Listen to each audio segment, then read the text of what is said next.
मैंने धर्मांतरण के खिलाफ मेरी पीआईएल चल रही है सुप्रीम कोर्ट में, इसको रोकने पे। पहली बात तो मेरा यह कहना है, हिंदुओं का धर्मांतरण किया ही नहीं जा सकता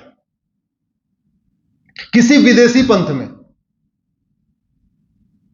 धर्मांतरण जो भारतीय पंथ हैं, जो इस संविधान की स्पिरिट के अनुसार है, उनमें तो लोग कन्वर्ट जा सकते हैं, लेकिन विदेशी रिलीजन में नहीं जा सकते। बहुत ध्यान से समझिए, यह बात मैं आज पहली बार कह रहा हूं, क्योंकि पुणे भारत की सांस्कृतिक राजधानी है, इसलिए इस विषय को मैं पहली बार बोलने जा रहा हूं। यह भारत का संविधान के प्रीएम्बल में लिखा है इक्वेलिटी। जिस रिलीजन में इक्वेलिटी है ही नहीं है, जो रिलीजन इक्वेलिटी को मानता ही नहीं है, क्या उसको फ्रीडम ऑफ रिलीजन मिल सकता है? क्या? जोर से बोलिए जरा। अरे जो सबको एक समान नहीं मानता, उसको फ्रीडम ऑफ रिलीजन कैसे मिल सकता है? यह कहता है जस्टिस प्रीएम्बल में, यानी जेंडर जस्टिस, जेंडर इक्वेलिटी। जिस रिलीजन में जेंडर जस्टिस, जेंडर इक्वेलिटी हराम है, महिला पुरुष समान है ही नहीं है, न दिमाग से समान है, न प्रॉपर्टी के मामले में समान है, किसी मामले में समान नहीं है। यानी उनका जो बिलीफ सिस्टम है, उनकी जो किताब है, वो इस कॉन्स्टिट्यूशन के बिल्कुल खिलाफ है। क्या उनको फ्रीडम ऑफ रिलीजन मिल सकता है? क्या? इधर बेटियां बैठी हैं, काफी जो है मुझे यंग्स लग रहे हैं। जिस रिलीजन की बुनियाद इक्वेलिटी को नहीं मानता, जिसकी किताब में इक्वेलिटी जैसा कॉन्सेप्ट सबके लिए नहीं है। संविधान तो कहता है सबको इक्वेलिटी है, लेकिन हमारी किताब कहती नहीं, सब एक समान नहीं है। तो फिर हमको यहां पे अपने मजहब को प्रचार का अधिकार मिल सकता है क्या? कभी चर्चा ही नहीं करते। इतना बड़ा फेक नैरेटिव कि सब एक समान होते हैं। सब एक समान कैसे हो जाएंगे? एक सबसे बड़ा कंफ्यूजन हो गया जो हमने रिलीजन को धर्म समझ लिया, और यह हमने नहीं समझा, सरकारों ने जानबूझ के हमारे दिमाग में डाल दिया कि रिलीजन का मतलब धर्म होता है। धर्म के लिए अंग्रेजी में कोई शब्द ही नहीं है। रिलीजन का मतलब होता है पंथ। इसलिए धर्म एक है, पंथ अनेक है। जोर से बोलिए, धर्म एक, पंथ अनेक। रिलीजन का मतलब पंथ, लेकिन हुआ क्या कि जितने फॉर्म भरवाए जाते हैं, चाहे नौकरी का हो, चाहे बर्थ सर्टिफिकेट का हो, चाहे जिसका भी फॉर्म हो, उसमें जब अंग्रेजी में तो कहते हैं रिलीजन, लेकिन जब हिंदी में भरवाते हैं तो क्या भरवा लेते हैं? धर्म। आपके मराठी में क्या लिखवाते हैं? क्या लिखवाते हैं? धर्म लिखवाते हैं। अरे भैया, धर्म और रिलीजन बिल्कुल अलग है। धर्म तो केवल दुनिया में एक ही है, सनातन धर्म। धर्म एक है, बाकी तो पंथ है, उसके तरीका है। लेकिन उन पंथ में भी जो पंथ सनातन की भावना के बिल्कुल खिलाफ है, यानी सनातन का बेसिक सिद्धांत है वसुधैव कुटुंबकम, जो रिलीजन वसुधैव कुटुंबकम को नहीं मानते। सनातन का बेसिक सिद्धांत है जननी जन्मभूमिश्च स्वर्गादीप गरीयसी, जो उसको भी नहीं मानते। सनातन का बेसिक सिद्धांत है नारी तू नारायणी, जो उसको भी नहीं मानते। सनातन का बेसिक सिद्धांत है सर्व मंगल मांगल्ये शिवे सर्वार्थ साधिके, जो उसको भी नहीं मानते। सनातन का बेसिक सिद्धांत है सर्वे भवन्तु सुखिनः सर्वे सन्तु निरामया, जो उसको भी नहीं मानते। चलो सनातन छोड़ दो, संविधान तो मानते हो ना? तो संविधान के प्रीएम्बल में लिखा है इक्वेलिटी, जो उसको भी नहीं मानते। संविधान में प्रीएम्बल में लिखा है जस्टिस, जो उसको भी नहीं मानते। संविधान के प्रीएम्बल में लिखा है यूनिटी, नेशनल इंटीग्रेशन, वो कॉन्सेप्ट ही नहीं है। राष्ट्र देवो भव, ये केवल सनातन हमारे वैदिक किताबों में और कहीं नहीं है। राष्ट्र की पूजा करना चाहिए, राष्ट्र प्रथम, ऐसा कॉन्सेप्ट केवल भारत के हमारे सनातन धर्मों में, सनातन धर्म की किताबों में ही और कहीं नहीं है। तो पहली बात तो ये, जो रिलीजन कॉन्स्टिट्यूशन के खिलाफ है, जो equality, justice, liberty, fraternity, unity को नहीं मानते, क्या उनको भारत में अपने मजहब के प्रचार प्रसार की छूट मिल सकती है? मिलनी चाहिए क्या? जोर से बोलिए जरा। हाँ, जोर से बोलिए, मिलना चाहिए। हाथ उठा के बोलिए, मिलनी नहीं चाहिए।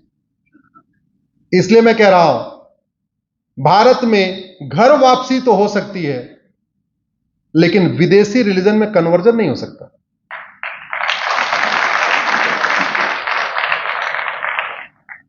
बगीचे में आम का पेड़ बढ़ना चाहिए, बबुल का पेड़ नहीं बढ़ना चाहिए। जितना जल्दी हो सके बबुल के पेड़ को,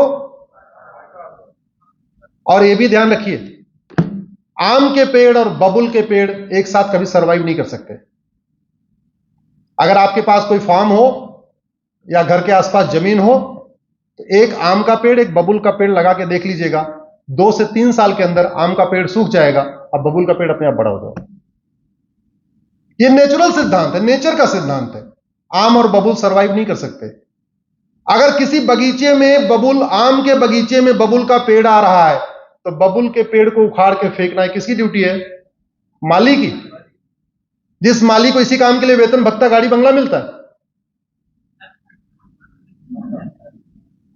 उसका काम है ये।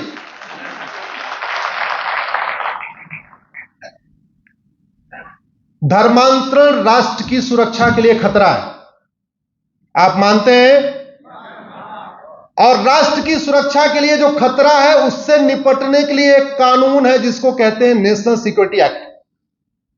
यह हमें दुख के साथ कहना पड़ रहा है, आपके महाराष्ट्र में बहुत बड़े पैमाने पर धर्मांतरण हो रहा है, लेकिन धर्मांतरण कराने वाले मिशनरी और जिहादियों के खिलाफ एनएसए का यूज नहीं हो रहा है। धर्मांतरण हमारे एकता अखंडता के लिए बहुत बड़ा खतरा है। देश की एकता अखंडता के लिए जो खतरा हो उससे निपटने के लिए कानून है, उसको यूएपीए कहते हैं।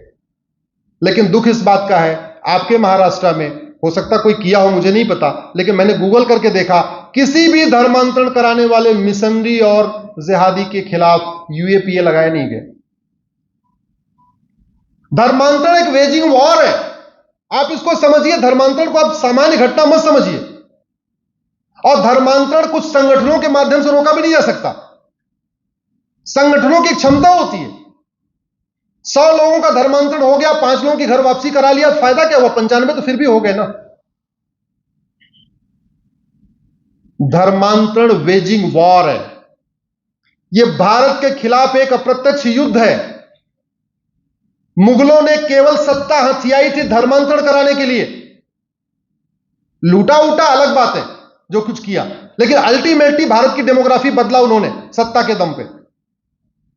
अंग्रेजों ने यहां सत्ता हथियाई थी धर्मांतरण कराने के लिए, और 9 राज्य खत्म हो भी चुके हैं। आपको यह जान के आश्चर्य होगा, भारत के 9 राज्यों से हिंदू खत्म हो चुके हैं। 750 जिलों में से 200 जिलों में खत्म हो चुके हैं। 300 तहसीलों की डेमोग्राफी बदल चुकी है। 9 राज्य गए, 200 जिले गए, 300 तहसीलें गई। धर्मांतरण अभी हो रहा है कि नहीं? जोर से बोलिए। आपके महाराष्ट्र में हो रहा है कि नहीं? आपके पुणे में हो रहा है कि नहीं? धर्मांतरण एक वेजिंग वॉर है, इनडायरेक्ट वॉर है, मुगल काल से अब तक चल रहा है। तो जिस तरीके से धर्मांतरण रोकने के लिए हमारे छत्रपति शिवाजी महाराज ने तलवार उठाई थी, मैं नहीं कहता आज के सांसदों विधायकों को तलवार उठाओ, लेकिन कम से कम उनके खिलाफ वेजिंग वॉर की धारा तो लगाओ। इंडियन पिनल कोड में सेक्शन 121 है जिसको वेजिंग वॉर कहते हैं। वेजिंग वॉर लगाइए, उसमें आजीवन कारावास, फांसी की सजा है। मैं गारंटी के साथ कहता हूं धर्मांतरण रुकेगा। धर्मांतरण एक देशद्रोह है। भारत के लोगों को विदेशी रिलीजन में कन्वर्ट करना, अरे भैया, जासूसी देशद्रोह हो सकता है तो धर्मांतरण देशद्रोह क्यों नहीं है? भारत की सूचना को पाकिस्तान को दे देना यह देशद्रोह माना जाता है कि नहीं? जोर से बोलिए। तो भारत के लोगों को विदेशी रिलीजन में कन्वर्ट करना यह देशद्रोह कैसे नहीं होगा? इस पे सोच ही नहीं रहे। धर्मांतरण देशद्रोह है। दुर्भाग्यवश देशद्रोह की धारा नहीं लग रही है, और धर्मांतरण एक ऑर्गेनाइज क्राइम है। धर्मांतरण एक संगठित अपराध है। धर्मांतरण से राष्ट्रांतरण हो रहा है। धर्मांतरण से वेशभूषा बदलती है। धर्मांतरण से भारत की संस्कृति बदलती है। धर्मांतरण से खान पान बदलता है। धर्मांतरण से व्यवहार बदलता है। धर्मांतरण से रीति रिवाज बदलता है। धर्मांतरण से तीज त्योहार बदलता है। धर्मांतरण से सोच बदलती है।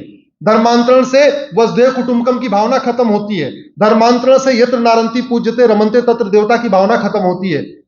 फिर धर्मांतरण कराने वालों पे देशद्रोह की धारा क्यों नहीं लग रही है? कानून है। तो ये 5 मैं आज आपके पुणे की धरती से कहता हूं, वीर शिवाजी छत्रपति महाराज को साक्षी मान के कहता हूं, महाराष्ट्र की सरकार 5 धारा लगाना शुरू कर दे।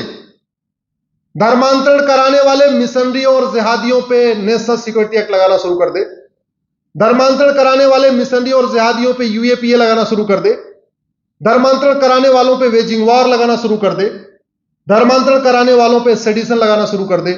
और धर्मांतरण कराने वालों पे मकोका लगाना शुरू कर दे। मैं गारंटी के साथ कहता हूं, 1 साल के अंदर आपके महाराष्ट्र से जितने भी धर्मांतरण कराने वाले मिशनरी हैं, जिहादी हैं, या तो जेल में होंगे या महाराष्ट्र छोड़ के भाग जाएंगे। कानून बहुत पावरफुल होता है।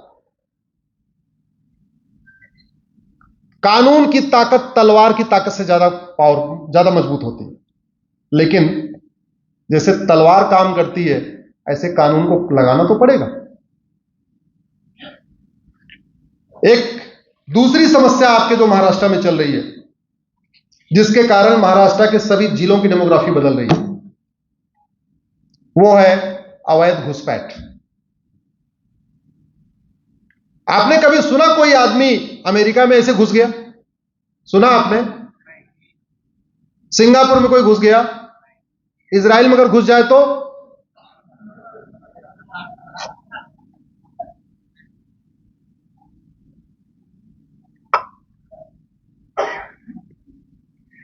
किस तरीके से घुसपैठियों को निकालने की बजाय भारत में कानून बना के घुसपैठियों का समर्थन किया गया है, वो मैं आपको बताता हूं।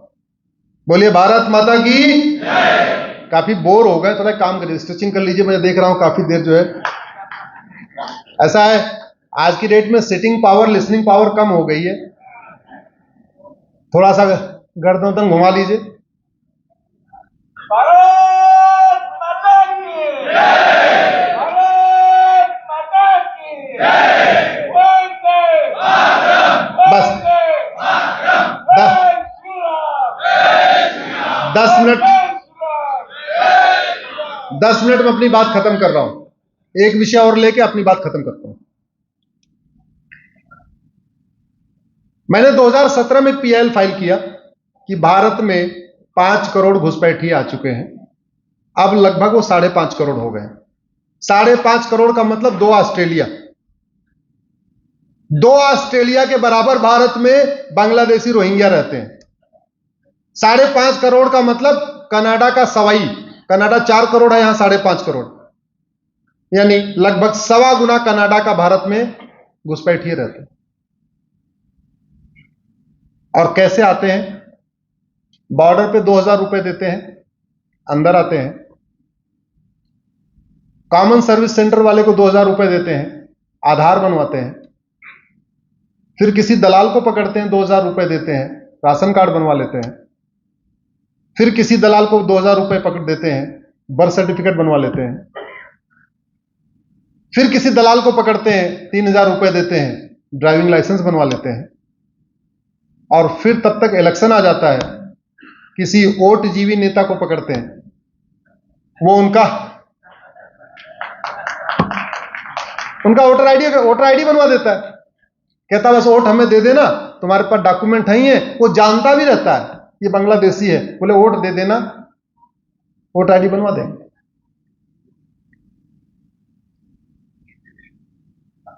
संविधान कहता है कि 1947 के बाद जो भी भारत में आएगा उसको सिटीजनशिप लेना पड़ेगा। सिटीजनशिप लेने और सिटीजनशिप देने के लिए सरकार की ड्यूटी है कानून बनाए। और आपको यह दिख रहा होगा मेरे दूसरे हाथ में, 1955 में एक कानून बनाया, नेहरू जी ने बनाया। संविधान कह रहा था बनाना है, तो उन्होंने बोला ठीक है बना देता हूं। लेकिन आज तक किसी की नागरिकता गई क्या? जोर से बोलिए। मुंबई बम ब्लास्ट करने वालों की नागरिकता गई? ये जर्मन बेकरी में बम ब्लास्ट करने वालों की नागरिकता गई? पूरे भारत में इतने सब कुछ हो गए, हत्या, बलात्कार, ये वो घोटाले, किसी की नागरिक, ऐसा कानून बनाया परम आदरणीय नेहरू जी ने, आज तक केवल नागरिकता मिलती गई, मिलती गई, मिलती गई, किसी की गई। आप ये बताओ, अपने, मैं पहले ही कह रहा था, अगर डॉक्टर घटिया दवाई दे तो क्या कहेंगे उसको? गद्दारी किया कि नहीं? जोर से बोलिए। अगर ड्राइवर ठीक से गाड़ी न चलाए तो गद्दारी किया कि नहीं? अब प्रधानमंत्री जी के बारे में नहीं कहना चाहता, नेहरू जी के बारे में नहीं कहना चाहता, लेकिन जिस काम के लिए आपको वेतन भत्ता, गाड़ी, बंगला, एयर टिकट, रेल टिकट सब कुछ मिलता है, अगर आप वो काम नहीं कर रहे हैं तो ये मक्कारी तो हुई ना, ये गद्दारी तो हुई ना। आपने सब कुछ लिया, हराम का खाया, तो क्या हो गई? चलो, उन्होंने तो इसमें ऐसा कानून बनाया कि भाई किसी की नागरिकता न जाए, बचा खुचा काम उनके नाती ने किया। 1984 में मैं भी थोड़ा समझदार हो गया था, वोटर तो नहीं था उस समय, लेकिन हम सब लोगों के, हमारे गांव में नारा लगता था, अब की बार 400 पार। ये नारा लगता था, अब की बार 400 पार, और हुआ भी पूरे गांव के गांव। जैसे हमारा परिवार जनसंघ से जुड़ा हुआ था, क्योंकि भाजपा के संस्थापक पंडित दीनदयाल उपाध्याय ने जीवन में एक ही चुनाव लड़ा था, और वो हमारे क्षेत्र से लड़ा था। हमारा जौनपुर पड़ता है, बगल में फूलपुर है, 2 जगह। तो फूलपुर से नेहरू जी ने चुनाव लड़ा था, और जौनपुर में पंडित दीनदयाल उपाध्याय ने लड़ा था। तो हमारा पूरा परिवार उनका प्रचार उचार करता था, बचपन से जनसंघ से जुड़ा हुआ था। लेकिन 1984 में हमारे परिवार के लोगों ने भी अब की बार 400 पार कराया। हमारे परिवार के लोगों ने अब की बार 400 पार कराया। क्या सोच के कराया? भाई चलो, इंदिरा जी चली गई हैं और एक यूथ आ रहा है, नया आ रहा है, अच्छा काम करेगा, देश का कल्याण करेगा। लेकिन 1984 में 400 पार हुआ, और 1985 में ही खेला हो गया।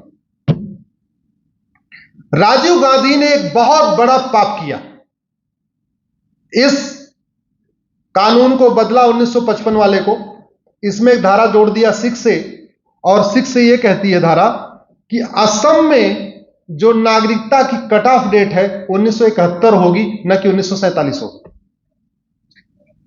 और ऐसा क्यों किया? क्योंकि उस समय असम में 60 लाख बांग्लादेशी घुस चुके थे। तो जहां पूरे देश के लिए नागरिकता की कट ऑफ डेट 1947 है, उसके बाद जो आएगा उसको बाकायदा अप्लाई करना पड़ेगा, तब नागरिकता मिलेगी। वहीं असम के लिए ये जो कट ऑफ डेट हो गई 1971 हो गई। इसका दुष्परिणाम क्या हुआ? इन्होंने तो कह दिया 71 कट ऑफ है। अब बॉर्डर पे कोई सीसीटीवी तो लगा नहीं कि जो घुसपैठिया आ रहा है उसकी फोटो खींच रही, 71 में आया कि 75 में आया।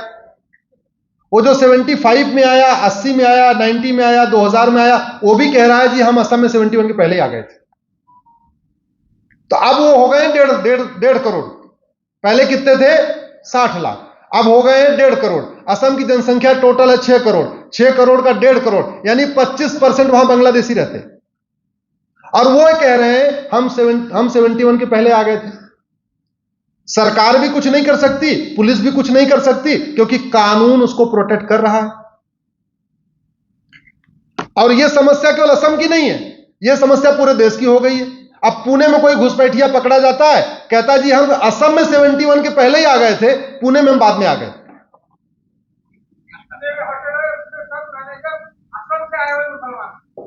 अब जितने भी घुसपैठिए पकड़े जा रहे हैं, वो चाहे महाराष्ट्र में पकड़े जा रहे हैं, गुजरात में पकड़े जा रहे हैं, या बंगाल में पकड़े जा रहे हैं, वो ये कहते हैं इस कानून का फायदा उठाने के लिए कि हम असम में 71 के पहले आ गए थे, बाद में हम नौकरी की तलाश में इधर-उधर आ गए। हमारे देश में खुद इतनी गरीबी है, इतनी समस्याएं, फिर भी हमने कानून बना के, राजीव गांधी ने कानून बना के घुसपैठियों को लीगलाइज कर दिया। दुनिया में कहीं ऐसा नहीं हुआ। यह पूरी दुनिया का इकलौता ऐसा कानून है जहां एक झटके में कानून बना के 60 लाख घुसपैठियों को रेगुलराइज कर दिया गया। हम लोगों ने इसको सुप्रीम कोर्ट में चैलेंज किया हुआ है। 4 नवंबर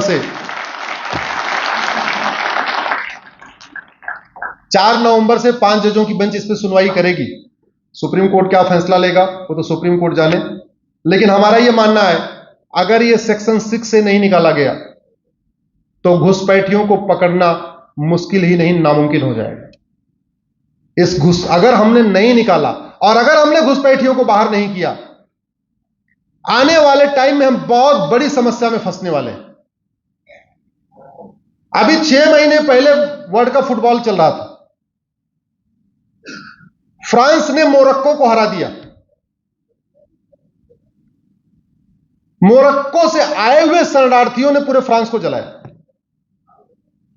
याद रखिए, पूरा फ्रांस जला। 3 महीने आपको ध्यान होगा, शायद आपको रूट काज नहीं पता। रूट काज यह था कि फ्रांस ने मोरक्को को हरा दिया था, तो मोरक्को के शरणार्थी जिनके पास कपड़ा नहीं था, भोजन नहीं था, रोटी नहीं थी, जिसको फ्रांस ने दिया था, उन्होंने आगजनी करना शुरू कर दिया कि तुमने हमारे बर्थ प्लेस को हरा कैसे दिया, हमारे ओरिजिनल कंट्री क्यों हरा दिया। सोचिए जरा, यह समस्या हमारे यहां आने वाली है। युद्ध हो रहा है इजराइल में और रैली निकल रही हमास के समर्थन में भारत में। इतना आपको टेलर दिख के भी समझ में नहीं आ रहा क्या हो सकता है फ्यूचर। कानून बना बना के एक के बाद एक के बाद एक के बाद इस तरीके से यहां पे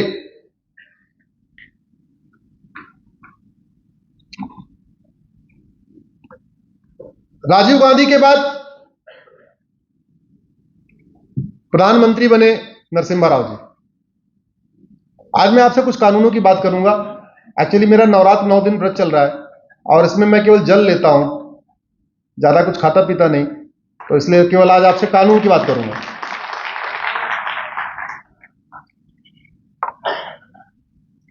इसका नाम है प्लेस ऑफ वर्शिप एक्ट, पूजा स्थल कानून।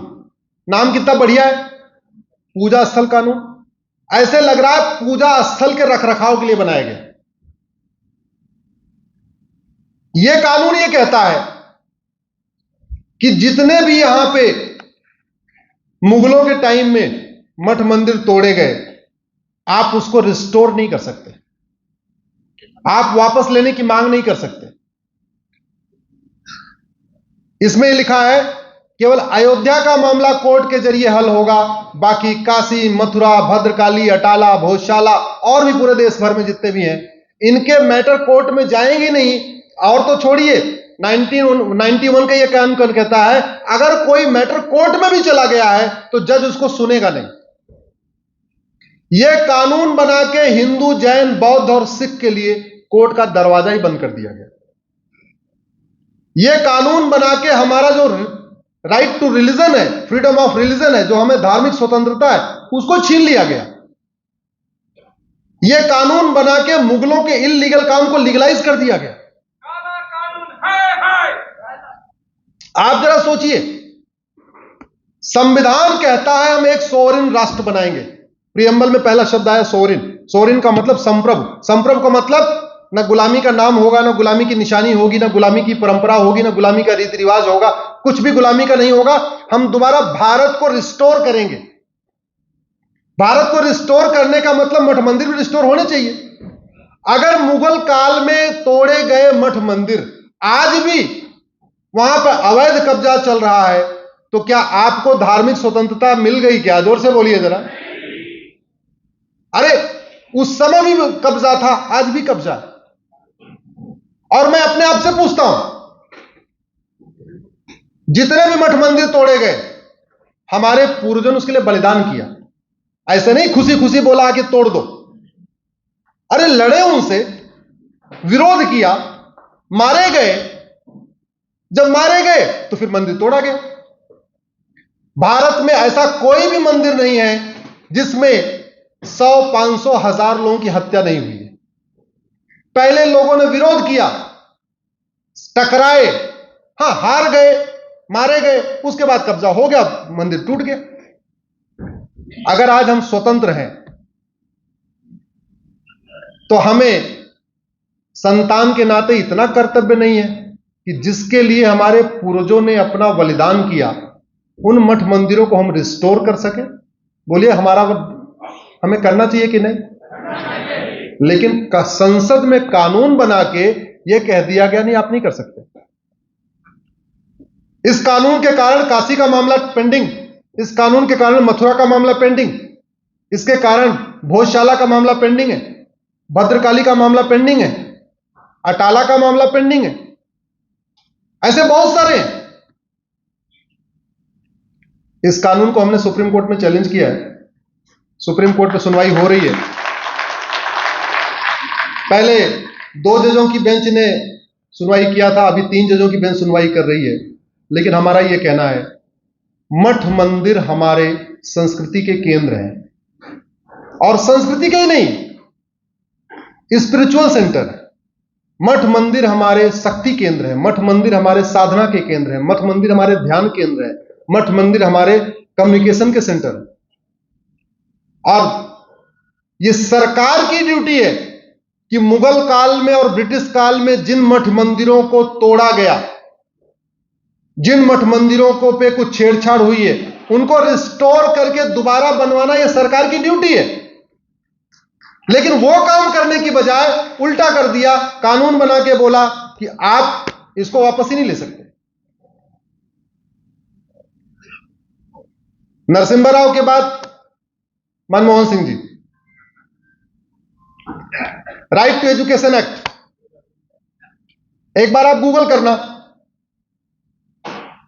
राहुल गांधी, मुस्लिम पर्सनल लॉ बोर्ड और राइट टू एजुकेशन और मदरसा, ऐसा गूगल करना। जब राइट टू एजुकेशन आया तो यह मदरसों पे भी लागू होता था। 2012 में गुप्त बैठक हुई राहुल गांधी की पर्सनल लॉ बोर्ड के साथ, और उस बैठक के बाद अगले ही सत्र में विशेष सत्र, एक स्पेशल इसमें संशोधन किया गया और इसमें एक नई धारा जोड़ के मदरसों को राइट टू एजुकेशन के दायरे से निकाल दिया। आज की डेट में मदरसों में क्या पढ़ाया जाता किसी को नहीं पता, कौन सी किताब चल रही है किसी को नहीं पता, क्या सिलेबस है, क्या करिकुलम है, नहीं पता। ऑडिट हो नहीं सकती, जो शिक्षा अधिकारी जिले वाले वो जा नहीं सकते, एकदम बाहर कर दिया। एक के बाद इस तरीके से लगातार कानून बनाते रहे, वो कानून बनाते रहे, हम कानून चैलेंज करते रहे। ये मैटर भी कोर्ट में चल रहा है। यह है वक्फ एक्ट, सुना आप लोगों ने इसके बारे में? ऐसा खतरनाक कानून दुनिया में कहीं नहीं है। अगर वक्फ बोर्ड कह दे या आपका ऑडिटोरियम वक्फ की प्रॉपर्टी है, तो आप उसकी नोटिस को पुणे की कोर्ट में चैलेंज नहीं कर सकते, आपको जाना पड़ेगा मुंबई। चलो पुणे वाले तो मुंबई फिर भी चले जाएंगे, 150-200 किलोमीटर है, 200 किलोमीटर। जो मुंबई से 700 किलोमीटर दूर एरिया है महाराष्ट्र का, वो बेचारा कैसे आके चैलेंज करेगा? जो लोग पढ़े लिखे समझदार हैं, चलो वो भी चैलेंज कर लेंगे। वो जो दलित आदिवासी की जमीन को कहता है वक्फ बोर्ड ये हमारी जमीन है, वो दलित आदिवासी कैसे चैलेंज करेगा? ये वक्फ एक्ट कन्वर्जन का सबसे बड़ा टूल बन गया है। इसके जरिए धर्मांतरण कराया जा रहा है। गरीबों को, दलितों को, आदिवासियों को वक्फ बोर्ड के लोग जाके धमकाते हैं, कहते हैं कि ये जमीन वक्फ की है, तो बोले क्या करें? बोले कन्वर्ट हो जाओ, और नहीं तो ये जमीन तुम्हारी हाथ से निकल जाएगी। आपने सुना होगा तमिलनाडु में 1500 साल पुराना एक मंदिर को बोला यही वक्फ की प्रॉपर्टी है। और कानून इतना घटिया, वही चोर, वही दरोगा, वही जज, जो नोटिस भेजता है उसी के सामने आपको जवाब भी देने जाना। ऐसे ऐसे घटिया कानून बनाए गए हैं, एक के बाद एक। मेरा यह मानना है कि अब समय आ गया है संगठित होके सनातन विरोधी कानूनों के खिलाफ आवाज उठाया जाए, संगठित होके कठोर कानून की मांग किया जाए। एक बात जरूर याद रखिए, आज के नेता 25 साल के बाद आपका घर बचाने नहीं आएंगे, लेकिन आज का अच्छा कानून अगली 25 पीढ़ियों को बचाएगा, इसकी मैं गारंटी देता हूं। इसलिए सोशल मीडिया का उपयोग करिए, सार्वजनिक रूप से इकट्ठा होकर इस पर चर्चा करिए, लिखिए, जो अपनी क्षमता अनुसार जो कर सकते हैं, जो कानून कोर्ट जा सकते हैं कोर्ट जाएं, जो सांसद विधायक से मिलते सकते हैं सांसद विधायक से मिलें, जो कुछ नहीं कर सकते कम से कम सोशल मीडिया में लिख सकते हैं वो लिखें, लेकिन घटिया कानूनों के खिलाफ आवाज उठाइए, नहीं तो ये तलवार से भी ज्यादा खतरनाक है। भारत की संस्कृति को अब मुगलों और अंग्रेजों से खतरा नहीं है, भारत की संस्कृति को अब मुगलिया और ब्रिटिशिया कानूनों से खतरा है। उन कानूनों की लड़ाई मैं सुप्रीम कोर्ट में लड़ रहा हूं, हाई कोर्ट में लड़ रहा हूं, लेकिन आप लोग भी जहां पे हैं जिस तरीके से आप इस पे कर सकते हैं करिए। इसी के साथ मैं अपनी बात खत्म करता हूं। भारत माता की, भारत माता की, भारत माता की।